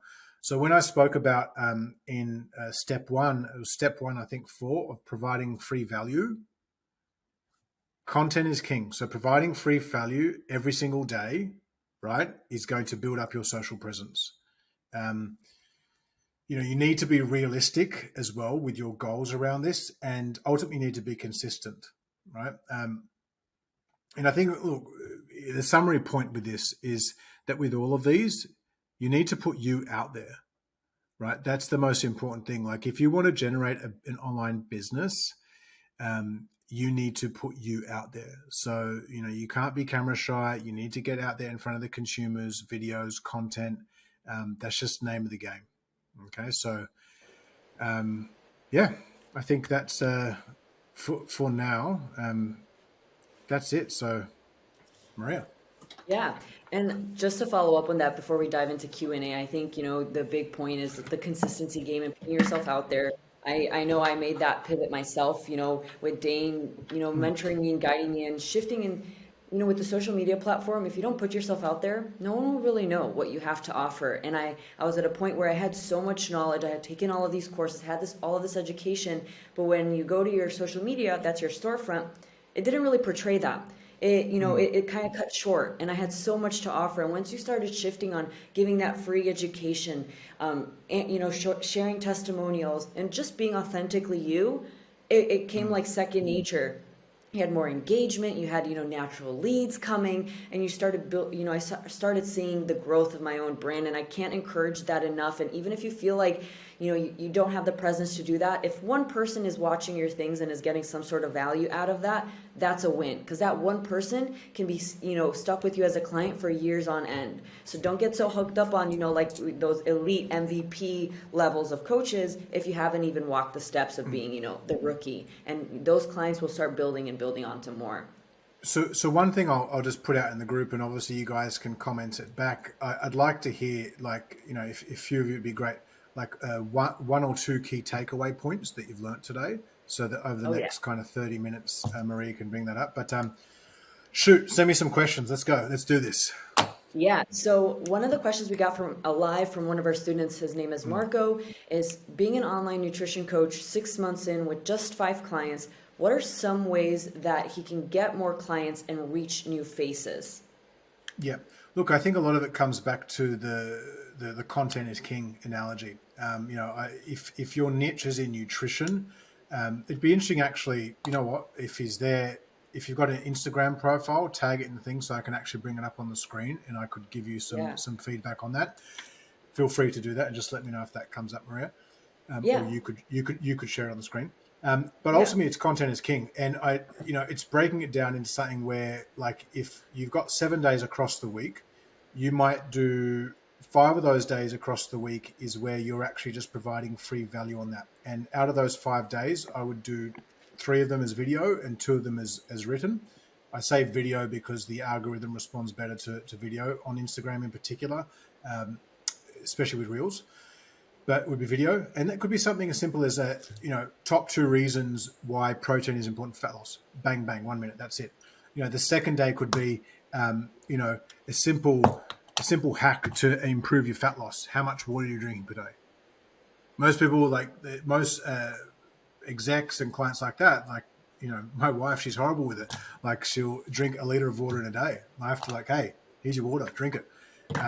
Something like that.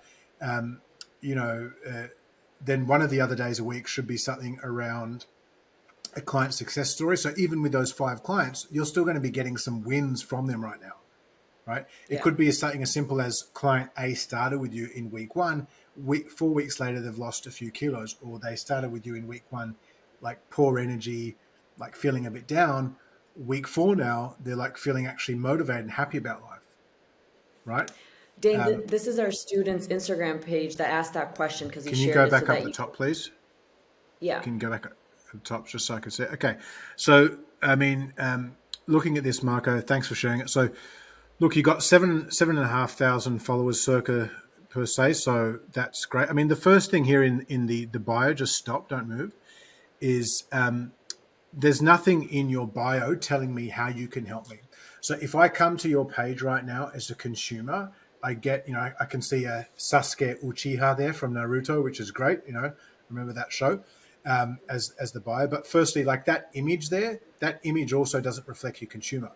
So I get it's a cool picture, but it means fuck all to me. That's the first thing. I need something relating. Like, I want to actually see you. Who's Marco? That's my first bit of feedback. Second bit of feedback is, like, okay, I see the, like, Simunek BSc, like that. You might as well be speaking fucking, I don't know, Latin to me. I don't know what that means. Again, I'm a prospective client, means fuck all. Pardon my French. I'm just seeing it as it is because I want to help you. I see that you're a sports and exercise nutritionist. Great. So I'd switch that to accredited sports and exercise nutritionist, because that automatically gives you a bit more validity. The bulk nutrients, Marco, I would actually probably take that out and put that in your. You've got there, hit the link to level up. So can you click that link for a sec? Yeah. Do you see the link that's shared or do I need to share it again? This is It's like pimp my Instagram. You need to share it again. yeah, let me do that real quick. It's like a Actually, Google form. you just give me a great content idea. Pimp my Instagram. Pimp my Instagram. I like that. All right, Yeah. let me just share the form that came up. Dun-dun, there we go. Can you see that? Yeah. Okay. So, all right. The problem with this, Marco, is that basically, I mean, yeah, you've got it. I'm an accredited sports nutritionist and qualified personal trainer. So, like, that's great. You've obviously got the skill set. You're here. You've done some of our courses. Amazing. But if we go back to the Instagram profile, Yeah, let me just get out of this one. and while she's doing that, basically what you're asking is, you're asking me to go from a profile where it's got a picture of Sasuke, it's got some Latin at the top. It's there's no, like, can you actually bring up my Instagram, Maria? Yeah, let me just Just look type that it in up the real thing. quick. By the way, if Once, you're not following me already on Instagram, guys, at Daine McDonald. Now, mind you, I don't use my Instagram to generate business because, like, all of my time is spent in with my companies. So I'm too busy to do social, and fortunately, I don't need to. My profile, pulling I it up. can't see it. Yeah, I'm pulling it up. I'm pulling it up. I have to do this one sec. It Okay. doesn't like toggle between if I'm sharing that Yeah, specific tab. that's fine. Yeah, there you go. You should see yours now. Do you see that? Yeah. So just stop. So just state the bio. So in my case, it says build the legacy you're always destined to. Now, I do that just as kind of like I'm very big on legacy and, people choosing to fulfill their dreams and ambitions. But when I was using this, like just for business, I used to have in there something like helping PTs turn their passion into a profitable PT business or a profitable fitness business. So the first thing that I would see as a consumer is how this individual, this guy here, Daine McDonald, can help me with what I'm after. How can he solve my problem? Then obviously in my case, you can see like I'm the CEO and wife and 7,000 kids and all that type of stuff. But if you click the link tree, Yeah. and then bring that up. One second, let me just share that. Linktree is a very helpful tool for PTs who have not used it, especially if you have, Yeah. sponsors and everything. So what you actually need, Marco, and you can get a free Linktree account, is you need this. So actually, if you guys are gone to my Instagram now, you could see that here. You can join. You can enroll for a free online course. You can join 5,000 PTs in our Clean Health community. You can go to my personal website for more articles. Then you can need help with your fitness business, book a call. Look, I do like once-off brain picking students with our students, so that would be you guys. So if you do want help, you can click that, and one of the team will get back to you. But I guess the point I'm mentioning here, Marco, is that again, going back to your profile, Maria will bring that up. You're asking me when I don't know much about your brand, what you do, how you can help me. To automatically, it's like, hey, nice to meet you. Buy my shit. Like there's no foreplay. Again, using the bar analogy, it's like I go to the bar. It's like, hey, nice to meet you. Do you want to come home with me? And I'm saying that very politically correct, right? Hi, nice to meet you. Do you want to start with F?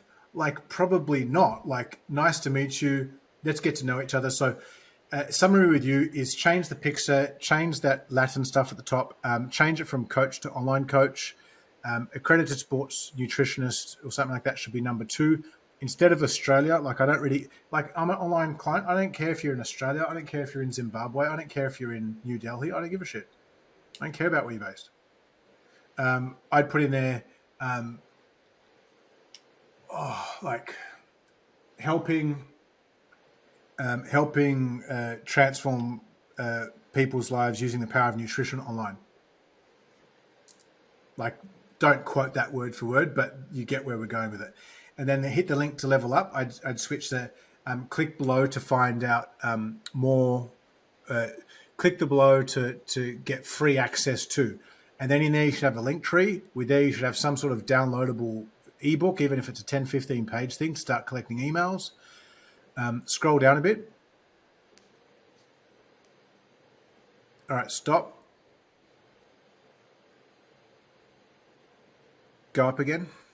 So just click the most recent video. This one or this one? This is a picture, so Just click let's do the this. picture. Sorry, click the picture. Let's see. Oh, I have to log in. Okay. Right. Sorry about that. Yeah, but just looking at that, if you scroll down a bit, so there's two. Like if you're in online nutrition, I don't see any nutrition. Like, hey, you're a good looking bloke. You obviously trained, but like I don't give a fuck. Like as a customer, I don't care about like. Don't get me wrong. I want to see that. I want to see that you know what you're talking about. But like, I want to see some stuff on nutrition. I want to see like some variety. It's a bit too monotonous there. So I think like, look, in summary, like you've got a great framework, a great base there. I can see like, brain gratitude, stuff like that. Like, you're obviously, putting out some good stuff there. But I think these tweaks and pivots that we just kind of went through will really help the cold consumer understand what it is you're about. Because right now, looking at it, I don't know what it's about. And that's the end of episode 1 of Pimp My Instagram. And for all of our students watching, we could give you a little bit of insight how to critique your own, storefront, your Instagram storefront. We're just using Instagram as a social media profile Yeah, to talk about these you could things. do that. I could do that on TikTok, Facebook. It doesn't really matter. It's the same kind of things. Obviously, Yeah. Instagram is quite specific because you've got like TikTok. You can't put as much commentary unless you've Yeah. got X amount of followers and stuff like Yeah. that. But Instagram, you've got that. So yeah. Yeah, and we had a question from a student named Kalissa, saying that she's finding creating content the hardest for her business. Do you Yep. think that, for social media, there needs to be an aesthetic for potential clients? An aesthetic. Yeah, to like your social media profile. I'm assuming this. Does she have an Instagram I can look at? But like, yes and no. Like, so if you, it depends on the niche. So like, I guess where you're probably going with this is like where a lot of people will do like certain boxes will have certain looks and like, yeah. So that's what we're looking at there is that's branding. Yeah, that's branding. What we were just going through there with Marco was more marketing. So i.e. marketing is the what, the branding is the look. So how does it look? Now, obviously, when you can marry up the what and the look together, that's what we try and do at Clean Health. That's when you get that secret sauce, right? So I personally feel, okay, yeah. So, I mean, loving the branding already. Scroll down, but actually just stop there. Stop. No, go back up to the top. All the way to the top so I could see the bar. Yeah. So the great thing that you've done here, is it Steph? Her name is Kalissa. Kalissa. So great thing you've done here, Kalissa, is you've got the link tree, tick. But when I go there, I help women become the best version of themselves, create healthy habits and be able to maintain them one step at a time. I would try and condense that. Like it's like, I don't want a fucking novel up there. Just like bang, bang, bang. So I would, rather than that be across in like that, I'd have like 2 or 3 dot points. And at the beginning of each dot point have some sort of like image thing relating to that point, just to make it a bit cleaner. Now, if we scroll down,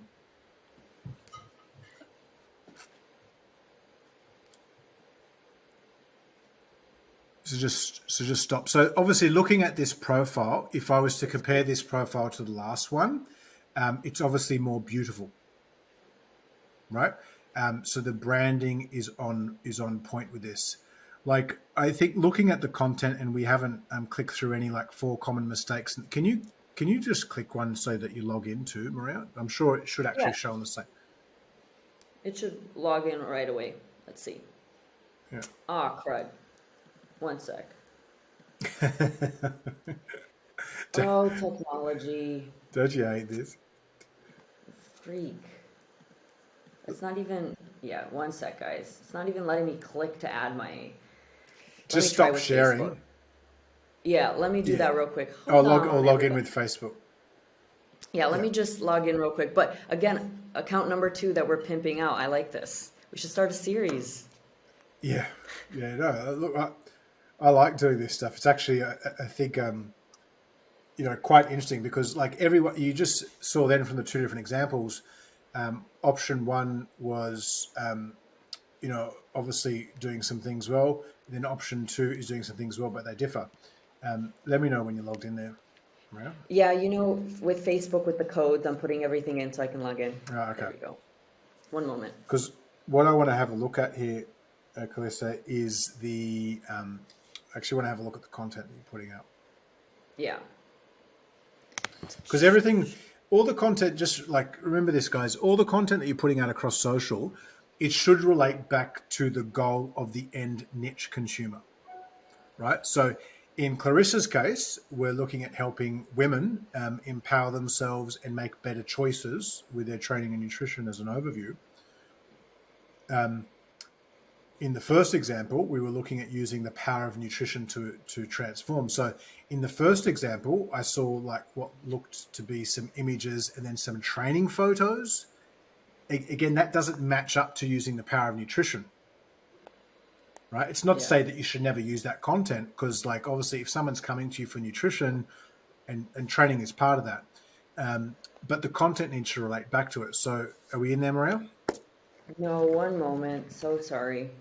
It's Facebook, you know how they send you the codes and you got to go to the email for so nobody Yep. hacks you. That's what's going on. While I pull that up, we had one follow-up question. Oh, now we have a bunch of students tagging their Instagrams to get their accounts pimped out. Look at what you've started. I think we can definitely consider doing something like this. I think it'd be a good Yeah, idea. I like doing this stuff. Like I do this with private clients. So and I do it with our business too, as Maria knows. Yes, very, very much so. 1 second before Instagram locks me out for real, for real. Sorry, team.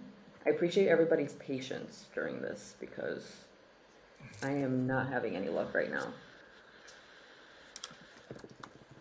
You know what? I'm going to share my screen. Yeah, Dane, can you look up her Instagram? Yeah, I just 1 sec. Oh, Thank you. If you're logged in already, it'll help. yeah. My Instagram is Maria_Barova for the students that asked.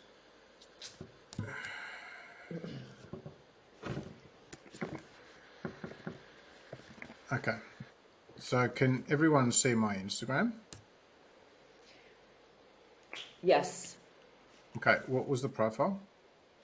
Step by step fitness. And there's lots of S's at the end. Yeah. Right there.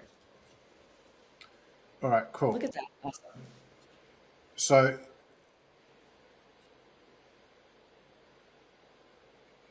like, for example, this is great that you've gone for the 4 common squat mistakes, but like have a look at this video and see if you can make like, who's having a look?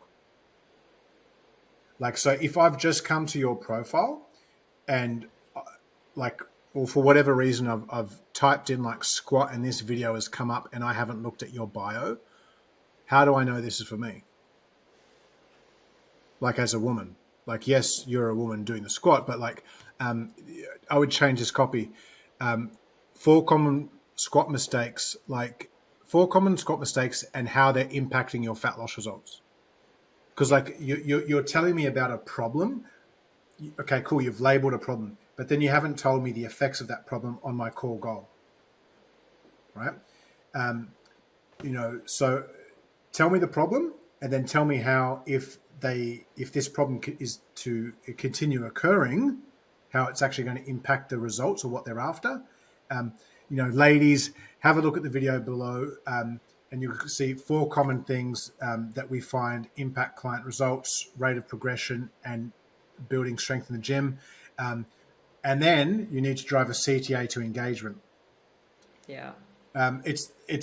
There's a thing now. Write this down, guys. It's an acronym, LEFS. I went through it with our team. We had a marketing strategy meeting the other week.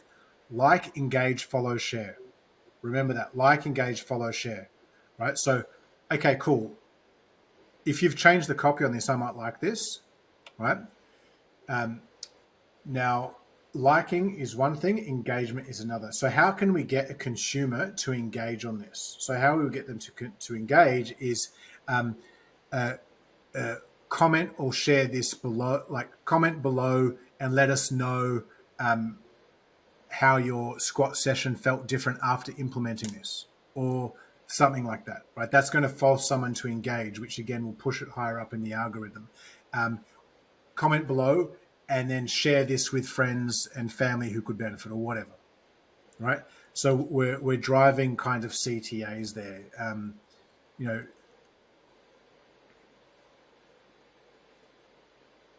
6 tips for building good habits. So this is great, but what would actually get better from an algorithm standpoint is you'd have a cover image and then you'd have a swipe across in the last 6 points. right? So this would actually be 7 images at once. You'd have a swipe through. So number 6, you'd have like a cover image that drives me to actually want to stop and look at it. Like if I'm a consumer, this looks pretty, but it's not clickbaity. A clickbaity image for this 6 tips for building good habits could be like, I don't know, like it could be for your demographic, a photo of a woman kind of like with her hands on her hips going, like that with a bubble. And out of the bubble is 6 tips for building good habits or something like that. And then they Yeah. swipe across and they get each of the key points. Again, that's more clickbaity, right, than what you've currently got. So yeah, that's, oh, wait, where's the window? That's my feedback on that. I've got time to do. Oh, actually, a side note, just whilst we're doing it, let me just quickly. So just a side note before I forget, and then I'll come back to this. You guys, if you check your emails now, check your spam box or check your focus box. As part of this, for the next 48 hours, there's 40% off all of our courses. So our Yeah. PNC certification, our PT coach certification, our strength system certification, and our BioLane one. And obviously, like I would, if you guys have already invested into these, great. But for those of you that haven't, I would relate it back to the niche and the demographic that you're trying to work with. So the first character that mentioned before about the nutrition, like the performance nutrition coach certification is going to be your best investment for your niche, best reinvestment into your time.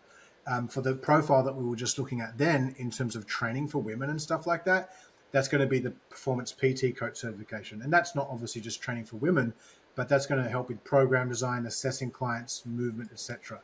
Obviously, Sebastian's and Lane are going to be more if you're a specialist, right? So like if you're, the way I generally go with this is like the core fundamentals and advanced methodologies that you want to learn from Clean Health, and actually we get asked this all the time, so I might as well speak about it now, is our performance nutrition coach certification, right, for the nutrition, and then the performance PT coach for the training. And they're actually the original systems and programs that we created in the gyms that we had for many years to actually transform people's lives. Now, if you've done that and then you're also working with athletes or you're working with like physique competitors, you might then go do Sebastian's and Lanes. But that's generally how I would pick these if I was you guys. And obviously at the moment, like, it's 40% off the entire certs, which is, we only do that a few times a year. So that's that side of things. Check your email now and you guys have got access to that. But Maria, who's next on the thing? Yeah, and Question real first. quick before, people are slowly starting to jump off, for all of our students who have joined us for the live masterclass, we are, like Daine said at the beginning, going to be hosting a, exclusive part 2 for all of the parts that he was not able to cover. You will receive a follow-up email on that so that you can, join us live for that session.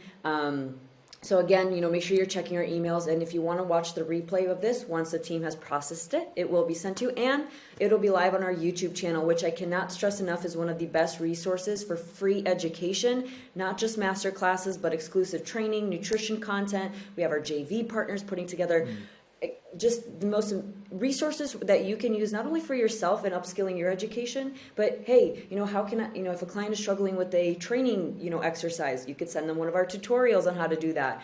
If you're trying to upskill on nutrition or training, it's all there, it's all accessible, and it's all free. So make sure you are subscribed to our channel because we are uploading several videos a week. So they're constantly coming in. So make sure you do that.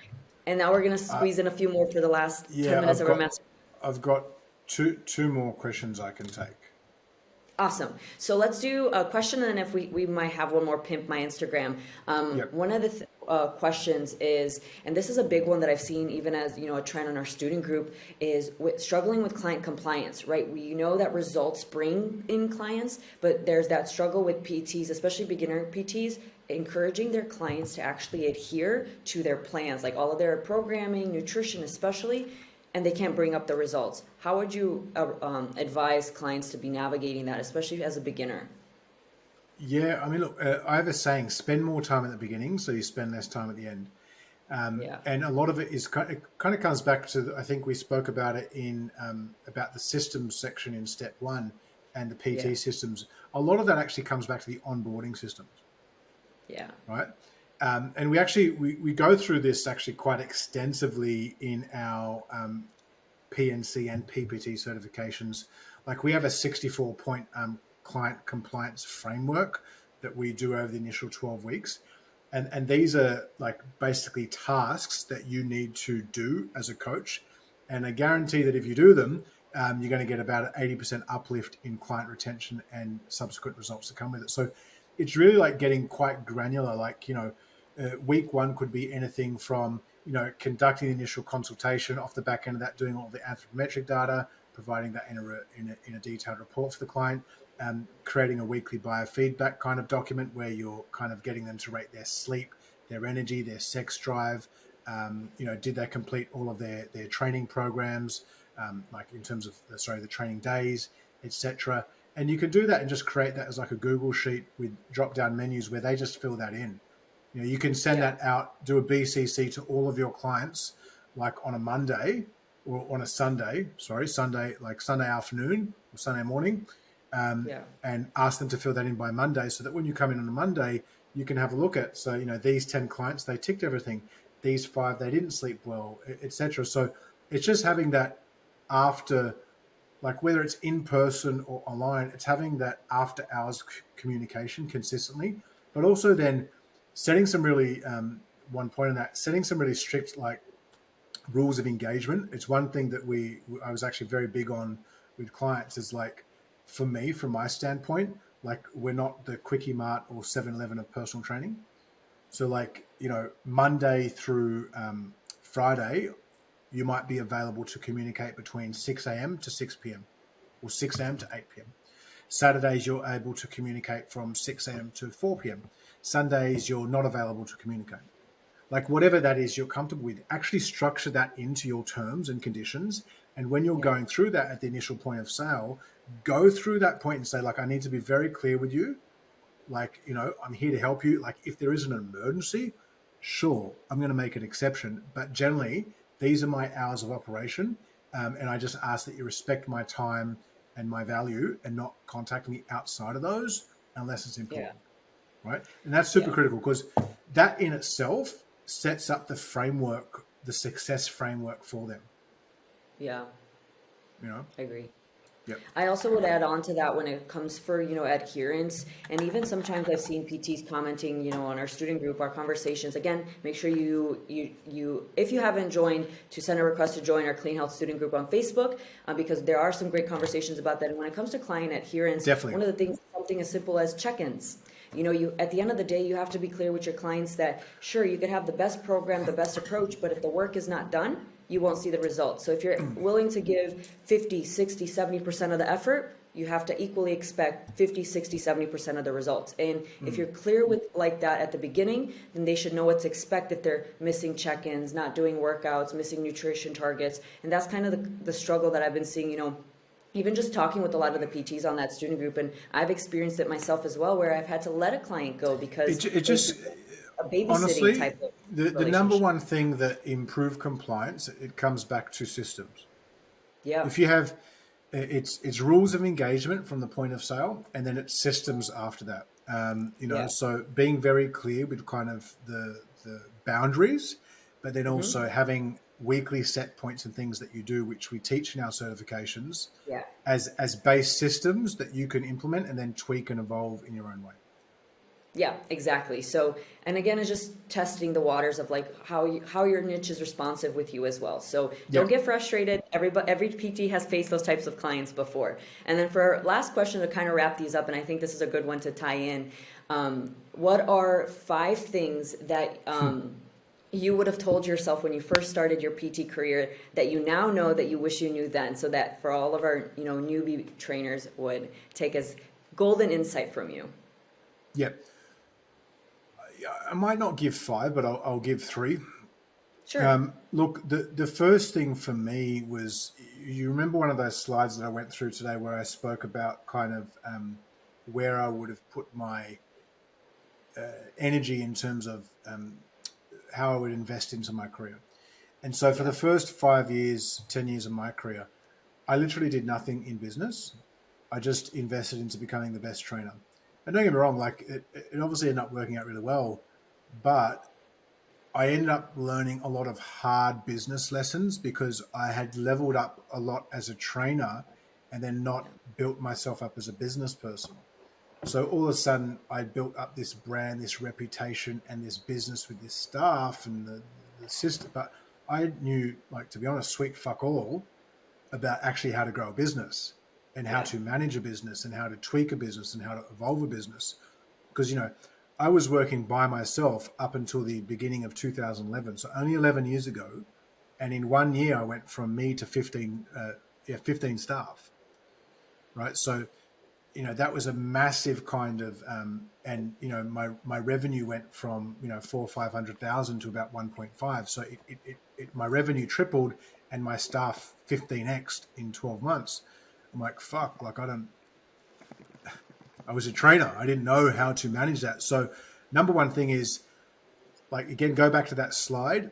First 5 years, 75% trainer, 25% business. Years 6 to 10, 50% business, 50% trainer.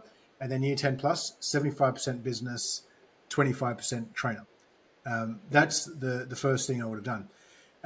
The second thing that I would have done, I would have, I guess, not taken for granted and understood more the importance of, like, putting credit in the gym myself with my own training.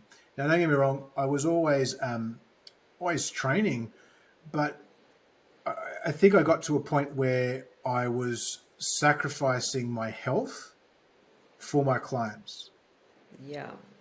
right? And so, like, at the end of the day, I got into fitness because I love fitness. I love training. I come from a family of what I'd refer as academic athletes. So I've been around it my whole life. But it got to a point where I was putting my clients first. And ultimately, like, you need to be in life to achieve any level of success. There needs to be, I'm not, don't misinterpret this, but if you want to 10x life, you need to have a certain amount of selfishness in that. Now, if that selfishness means that, like for example, for me, I'm very big on, I will assign time every day for me time, whether that's for me just to go meditate, whether that's time for me just to go for a walk on the beach, whatever that might be. There's my time, and everyone else can fuck off. And that actually, in my case, is not like my family fuck off. That's not what I'm saying. But it's for me, because if I don't water my own grass, I cannot grow and flourish. Yeah. So it's, and when you're in your 20s and early 30s, it's like, fucking hustle, go. I'm going to wake up at 4. I'm going to go to bed at 10. I'm going to do this. I'm going to do that. I'm going to do that. Blah, blah, blah, blah. But then you burn out. And I burn out twice. I burn out my first time at 32, and I burn out my second time at 37. And the time at 37, I went into a massive downward spiral, depression, anxiety. I was hospitalized. It was really, really bad because I ended up having a nervous breakdown. And that was because I put everyone else first and didn't actually invest back into my own health. Yeah. So that would be my second point. And then my third point, actually, that I would, if I'd known now that I don't, that if I knew then, which obviously I've learned since then, is just don't burn bridges. Yeah. And, like, whether it's with a client or a team member or a colleague, it's like the fitness industry and community is a small place, and I've made mistakes, where I've been too harsh on people, or I've not delivered to the level of professionalism that I know that I'm, standard that I set. Like, everyone's made mistakes. That's why I guess I'm saying it. Like, I also, people would look at me now, Clean Health Now, and like think, fuck, like, perfection. But trust me, it fucking ain't. Yeah. 12 years, 12 years ago, 10, 12 years ago, I was still, like, renting, driving a crap box car, doing all that type of stuff, like trying to grow my business. Yeah. So I think it's just, yeah, like, being grateful for wherever you're at right now in your career and life. And, like there are going to be clients and people that piss you off, but just like if you've got those people in your ecosystem, I've got a saying, control, alt, delete. Don't keep them around. Just, Yeah. control, alt, delete, move on. And yeah, that'd be what I would have done a bit different. Yeah, and we just had one of our students, Tristram, I hope I am pronouncing that properly, who signed up for your free business course from the link in your bio, which he's really excited about. And not only that, I think that, this was just a little taste of what the rest of Yeah. what Daine has to offer when it comes to everything PT business. And that is one area where a topic where all the PTs, it's a hot topic and we need that help now. So if you guys are interested in learning more, keep a lookout on your email, not only for the 40% off all of our courses, but also that exclusive part 2 for our masterclass. As always, make sure that you are subscribed to our YouTube channel, joining our student group, following us on Instagram. We are here to provide as much free education and then as well as providing you with the best education in the industry, not biased because I was a student before I was part of the Clean Health family. Daine, such an epic presentation as always, and to all of our students that joined us. You guys are rock stars. Thank you so much for joining us live. Yeah, look, thanks. Definitely. Thanks for joining, guys. And, if you haven't already, just follow me on Instagram too, just to stay up to date with things. Okay. Talk soon. Awesome. I'll see you guys next time. See Bye. you guys.